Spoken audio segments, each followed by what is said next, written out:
Bidadi township ಏನು ತೋರಿಸುತ್ತೆ ಅಂದರೆ ಈ ಸರ್ಕಾರಕ್ಕೆ ವ್ಯಾಪಾರ ದೃಷ್ಟಿನೇ ಮುಖ್ಯ ಆಗುತ್ತೆ ಹೊರತು ರೈತರ ಬದುಕಿನ ಮುಖ್ಯ ಆಗ್ತಾ ಇಲ್ಲ ಅಂತ ನಮ್ಮ ಭಾಳ ವರ್ಷದಿಂದ ಗೊತ್ತಿದೆ.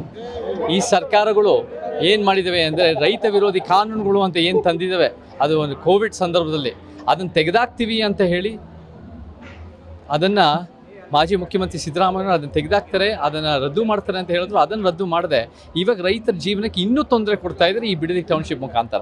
ನಮಗೆ ಯಾರಿಗೆ ಲಾಭ ಆಗ್ತಾ ಇದೆ ಅಂದರೆ ಬೇರೆ ಬೇರೆ ಬಿಲ್ಡಿಂಗ್ ಮಾಫಿಯಾಗಳಿಗೆ, ಬೇರೆ ಬೇರೆ ಕಾಂಟ್ರಾಕ್ಟರು, ಲ್ಯಾಂಡ್ ಮಾಫಿಯಾಗಳಿಗೆ, ಇಂಥವ್ರಿಗೆ ಲಾಭ ಆಗ್ತಾ ಇದೆ.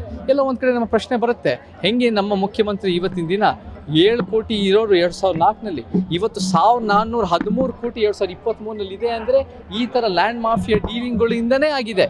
ಸೊ ಇದು ನಮಗೆ ಲೀಗಲ್ ಕರಪ್ಷನ್ ರೀತಿಯಲ್ಲಿ ಕಾಣಿಸ್ತಾ ಇದೆ. ಖಂಡಿತ ರೈತರ ಬದುಕು ಬಗ್ಗೆ ನಿಮ್ಮ ಕಾಳಜಿ ಇದ್ದರೆ, ನಮ್ಮ ಫಲವತ್ತಾದ ಭೂಮಿ ಬಗ್ಗೆ ನ್ಯಾಯ ಬೇಕು ಅಂತ ಇದ್ದರೆ ಈ ಬಿಡದಿ ಟೌನ್ಶಿಪ್ ಅನ್ನೋ ಪರಿಕಲ್ಪನೆ ಬಿಟ್ಬಿಡಿ. ಉತ್ತರ ಕರ್ನಾಟಕ, ನಾನು ಉತ್ತರ ಕರ್ನಾಟಕ ಪ್ರವಾಸ ಮಾಡ್ಕೊಂಡು ಬರ್ತಾ ಇದ್ದೀನಿ. ಉತ್ತರ ಕರ್ನಾಟಕನ ಅಭಿವೃದ್ಧಿ ಮಾಡಿ, ಉತ್ತರ ಕರ್ನಾಟಕಕ್ಕೆ ಉದ್ಯೋಗ ಸೃಷ್ಟಿ ಮಾಡಿ, ಉತ್ತರ ಕರ್ನಾಟಕದ ಬೆಳವಣಿಗೆ ಮಾಡಿ ಅಲ್ಲಿರೋ ಬಂಜರು ಭೂಮಿನಲ್ಲಿ. ಸೊ ಆ ದಿಕ್ಕನ್ನ ನಾವು ಯೋಚನೆ ಮಾಡಬೇಕು. ಅಖಂಡ ಕರ್ನಾಟಕ ಮತ್ತು ಈ ಭೌಗೋಳಿಕ ನ್ಯಾಯ ಯೋಚನೆ ಮಾಡಬೇಕು ಹೊರತು ರೈತರ ಭೂಮಿನ ಕಿತ್ಬಿಟ್ಟು ಅದನ್ನು ಕಬಳಿಸಿ ಅದನ್ನು ಬರೀ ಉಳ್ಳವರಿಗೋಸ್ಕರ ಒಂದು ರೀತಿ ಈ ಟೌನ್ಶಿಪ್ ಮಾಡೋದನ್ನು ನಾವು ಖಂಡಿತ ಖಂಡಿಸ್ತೀವಿ.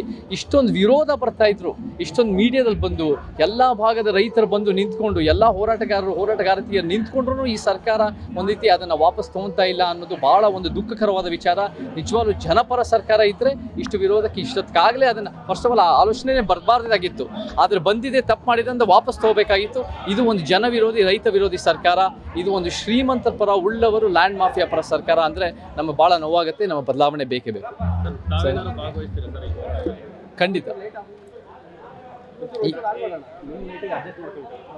ಇವತ್ತು ನಾನು ಮಧುಗಿರಿ ಬಂದಿದ್ದೀನಿ. ಮಧುಗಿರಿನಲ್ಲಿ ಒಂದು ಉತ್ತಮವಾದ ಕಾರ್ಯಕ್ರಮ ಆಗಿದೆ. ನಾನು ಮುಂದಿನ ವಾರ ಆದಷ್ಟು ಬೇಗ ನಾನು ಬಿಡದಿಗೆ ಹೋಗಿ ನಾವೆಲ್ಲ ಚಳುವಳಿಗಳು ಸೇರಿ ಅಲ್ಲೂ ಕೂಡ ಅಲ್ಲಿ ರೈತ ಪರವಾಗಿ ನಿಂತು ರೈತರಿಗೂ ನ್ಯಾಯ ಒದಗಿಸಂಗೆ ನಾವು ಹೋರಾಟ ಮಾಡೋಕ್ಕೆ ಎಲ್ಲ ತಯಾರಿ ನಡೀತಾ ಇದೆ. ಸೊ ನಾನು ಖಂಡಿತ ಅಲ್ಲಿರ್ತೀನಿ. ನನಗೆ ಎಲ್ಲೇ ಸಮಸ್ಯೆ ಇದ್ರೂ ರೈತರ ಪರವಾಗಿ ನಿಂತ್ಕೊಳ್ಳೋದು. 86% ರೈತರು 5 ಎಕರೆ ಒಳಗಿರೋ ರೈತರು ಇವಾಗ ಯಾರ ಪರವಾಗಿ ಇಲ್ಲಿ ನಿಂತ್ಕೊಳ್ತಾ ಇದ್ದಾರೆ ಅಂದರೆ ಲ್ಯಾಂಡ್ ಮಾಫಿಯಾಗಳು, ಕಾರ್ಪೊರೇಟ್ ಸೆಕ್ಟರ್ ಪರವಾಗಿ 400 ಎಕರೆಯಷ್ಟು ರೈತರ ಭೂಮಿನ ರೈತರನ್ನು ಬಳಸ್ಕೋಬೋದು ಅಂತ ಒಂದು ರೀತಿ ಕಾನೂನು ತಂದಿದ್ದಾರೆ ಈ ಸರ್ಕಾರಗಳು. ಯಾರು ಮಣ್ಣಿನ ಮಕ್ಕಳು ಅಂತ ಹೇಳ್ತಾರೋ.